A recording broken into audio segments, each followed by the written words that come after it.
इसमें जी counter question है, if there is no good and bad according to Jain दर्शन, then how do we define that as a quality to adopt in our idols?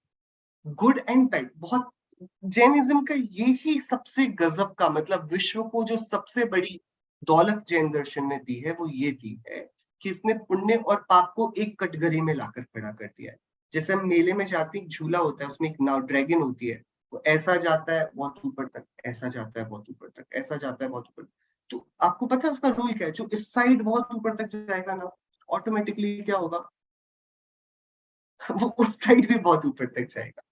जो जितना पुण्य के चरम पर जाता है, हम छैडाला में ही पढ़ते हैं, हम कभी सोचते नहीं इस बारे में, तहते चय थावर तन धरे, वो आखिरी में क्या बन गया? वैमानिक देव बन गया। वहां से फिर क्या हुआ? तहते चय थावर तन धरे, यो परिवर्तन पूरे करे। क्या बोलते हैं वहां पर कि अरे ये पुण्य है ना, ये बहुत खतरनाक है। जैसे ये आता है जीवन में धर्म नगण्य हो जाता है, धर्म की कीमत नहीं दिखती, हमारे क्या जरूरत है। ये पुण्य बहुत बड़ा इल्यूजन है।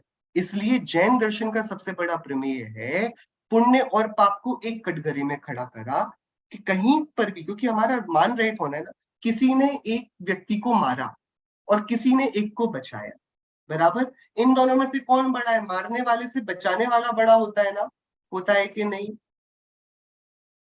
अरे बताइए, होता है कि नहीं? मारने वाले से बचाने वाला बड़ा, थोड़ा कठिन है। हाँ, बहुत सरल है। क्या? ये मारने वाला सीधे नरक जाएगा, ये बचाने वाला स्वर्ग जाके नरक जाएगा। क्योंकि स्वर्ग में जाकर ये क्या करेगा? वहां पर तो इंद्रियों के भोग भोग के पाप का परिणाम करेगा ना, फिर आएगा मनुष्य में, फिर आकर बहुत गाफिलता में उदय मिलेंगे, फिर शायद ये मारने को तैयार हो जाएगा अपने अहंकार में किसी को, फिर ये नरक जाएगा। They both are ending up in the same space. ये नरक भी नरक नहीं जा रहेगा, अल्टीमेटली निगोच जाएगा, ये भी थोड़े समय बाद निगोच जाएगा। तो इन दोनों में हम थोड़ा सा बेनिफिट बताकर ये बोले करे तुम बचाओ तो धर्म होगा और तुम मारोगे तो पाप होगा, रादर ये बताना जरूरी है कि भाई देखो, मारना तो बुरा है ही, चार लोग खड़े हो गए तुमसे नाराज होकर, तुम कैसे मार दिया उसको, तो इसमें तो कोई साइंस है नहीं। चोरी करना तो पाप है ही, चार लोग डंडे लेकर खड़े हैं चोर को मारने के लिए।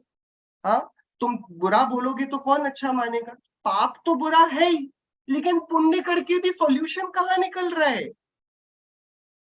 तो पाप का तो परित्याग इंस्टेंटली होना चाहिए और पुण्य की भी महिमा नहीं होनी चाहिए। महिमा तो उन दोनों से एकोत्तर। तो उस अगेन ड्रैगन में सबसे ज्यादा सुखी कौन है? जो बैठ गया, जिसको डर लगता है उसको कहाँ बैठना चाहिए वो वाले झूले में?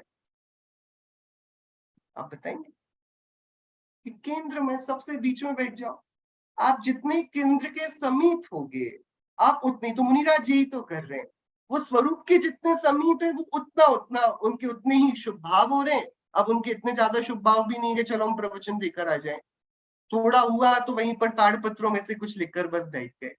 तो उनके, अब आप केंद्र के समीप रहे तो वो एकदम आप धीरे धीरे स्थिरता की तरफ आ रहे हो। ये शुद्ध भाव की समीपता का फल होगा। ठीक है।